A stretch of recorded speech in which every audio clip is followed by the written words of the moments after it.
எல்லாருக்கும் வணக்கங்க. எல்லோரும் நல்லா இருக்கீங்களா? நாங்களும் நல்லா இருக்கோம். இந்த வீடியோவில் என்னென்னா கார போண்டா தாங்க, வெங்காய போண்டா அதுதான் செய்கிறேங்க.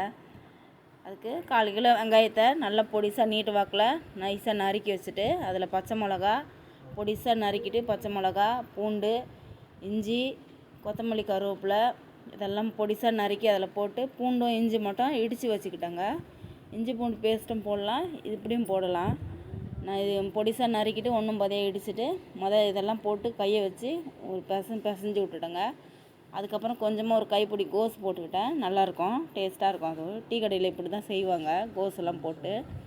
அதுக்கப்புறம் மசாலாலாம் போட்டேன். கொஞ்சம் காரத்துக்கு ஏற்கனவே பச்சை மிளகா போட்டிருக்கோம், நம்ம பார்த்து தான் போடணும். வெறும் மிளகாத்தூள் 1 ஸ்பூனு, தனியாத்தூள் 1 ஸ்பூனு, மஞ்சத்தூள் ஒரு சிட்டிகை, 2 ஸ்பூனு பெருங்காயம். எண்ணெய் கடல மாவுல கேஸ் ட்ரபிள் ஆகும், வயிறு வலிக்கும். அதனால் கொஞ்சம் பெருங்காயம் 2 ஸ்பூனு, கொஞ்சம் கலருக்கு கேசரி பவுட்ரு, உப்பு தேவையான அளவு இதெல்லாம் போட்டு, கடலை மாவு 1/4 கிலோ, அரிசி மாவு 100 கிராம் போட்டு எல்லாத்தையும் ஃபஸ்ட்டு நம்ம பிசைஞ்சிட்டு, அதுக்கப்புறமா தண்ணியை தேவையான அளவு தண்ணி தெளித்து மாவு கட்டியாக நம்ம வடை போட்டு எடுக்கிற அளவுக்கு கட்டியாக போட்டு வச்சுக்கிட்டு, அதுக்கப்புறமா எண்ணெயில் பொரித்து எடுத்துட்டாங்க. இந்த பக்கம் தேங்காய் சட்னி அதுக்கு தொட்டுக்க. தேங்காய் சட்னி எல்லோரும் செய்கிறது தான்.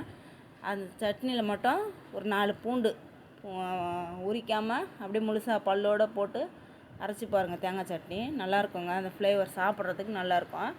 நான் அப்படி தான் அரைச்சேன். அப்படி தான் எப்போயுமே சட்னியும் அரைப்பேன். நல்லாயிருக்குங்க சாப்பிட, அந்த பூண்டு வாசத்தோட தேங்காய் சட்னி. அவ்வளோதாங்க. எங்கள் ஊர்லலாம் சரியான மழை. இந்த ஈவினிங் டைமில் இந்த மழைக்கும் இந்த சுட அந்த வெங்காய போண்டா சாப்பிட்டா நல்லாயிருக்குன்ட்டாங்க. ட்ரை பண்ணி பார்த்தேன். நீங்களும் இந்த மாதிரி ட்ரை பண்ணி பாருங்கள். உங்கள் ஊர் சைடில் மழை பெய்யுதா? மழை பெஞ்சால் சொல்லுங்கள் கமெண்டில்.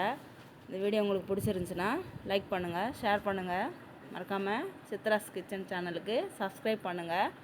ரொம்ப நாள் ஆச்சுங்க, 10 நாளுக்கு மேலே ஆகுது வீடியோ போட்டு. இன்றைக்கி தான் டைம் கிடச்சிது, போட்டிருக்கேன். சரி, பாய்ங்க.